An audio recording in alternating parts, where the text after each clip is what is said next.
So alam mo ba na ang paborito mong STC Pay ay magiging isang ganap na digital bank? Ano ang ibig sabihin nito mga users? Ano ang pagbabago at paano maaapektuhan ang account mo? Yan ang ating pag-uusapan sa video na ito, kaya't siguruhin panoorin ang video hanggang dulo. Bago natin pag-uusapan ang transition, ano nga ba ang STC Pay? Ang STC Pay ay isang digital wallet na ginagamit natin para sa money transfer, bill payments at online shopping. So, may sarili rin itong Visa card para sa transaksyon. Ngayon, ano naman ang STC Bank? Ang STC Bank ay isang ganap na digital bank na inaprubahan ng Saudi Central Bank. Bukod sa dating serbisyo ng STC Pay, may dagdag itong features tulad ng IBAN, salary deposit at savings account. So ano ang pagkakaiba ng STC Pay at STC Bank?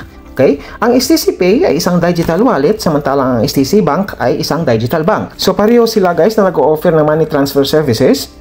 So, ang pinakamalaking pagbabago ay ang pagkakaroon guys ni STC Bank ng IBAN o yung tinatawag nating International Bank Account Number, samantalang STC Pay ay wala. Okay? So, pwede rin gamitin ngayon ng STC Bank bilang salary deposit. Okay? Pwede mong kuhanin yung IBAN at ibigay mo doon sa employer mo para doon ipasok ang sahod mo. Compare sa STC Pay ay wala guys. Walang ganong features. Okay? At mas maraming banking features ng STC Bank kumpara sa STC Pay na limited lang. Isa sa madalas na tanong ng mga users, ano ang mangyayari sa STC Pay ko? Pwede ko pa ba itong gamitin? Okay? Ang STC Pay mo guys ay magmamigrate papunta sa STC Bank upon selection and invitation coming from STC Bank. Okay? So sila ang mamimili ngayon guys kung sino-sino yung pwede nilang i-migrate yung STC Bank, STC Pay account ninyo papuntang STC Bank. Okay? Kasi gradual yung transition. Okay?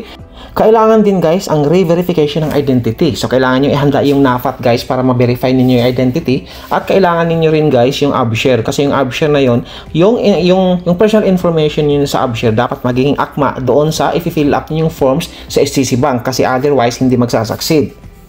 At ang lumang STCB Visa card mo guys ay pwede mo pa rin gamitin hanggang sa mag-expire bago ka mag-request ulit ng panibagong STC Bank Visa card doon sa application ng STC Bank. Yung STC Pay balance mo guys, yung pera mo sa STC Pay ay automatic na magre-reflect doon sa STC Bank after mong mag-migrate ng account mo from STC Pay to STC Bank. So ngayon, ano ang dapat mong gawin bilang user? Okay, narito ang ilang mahalagang paalala para hindi ka maapektuhan ng transition. Okay? Una guys, i-update ang STC Pay app. Okay? Sa Play Store o di kaya sa App Store, baka may mga bagong updates para sa migration.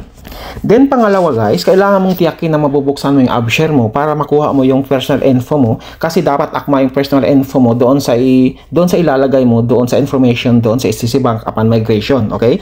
Dapat siguruhin mo ring updated yung NAPAT application ninyo para sa account re-verification. At kailangan mo ring abangan ang official announcement mula sa STC Bank, okay? Para updated ka sa mga pagbabago, okay? Kailangan i-check niyo lagi yung STC Pay ninyo, baka isa ka na sa maging selected or invited to exclusively access the STC Bank, okay? Para hindi ka mahuli at maipit. So ngayon alam mo na ang lahat tungkol sa transition ng STC Pay patungo sa STC Bank. Ano sa tingin mo? Magiging mas maganda ba ang bagong sistema na ito? I-comment mo sa baba at kung nagustuhan mo ang video na to, huwag kalimutang i-like, i-share at mag-subscribe para sa iba pang financial updates. Salamat sa panonood!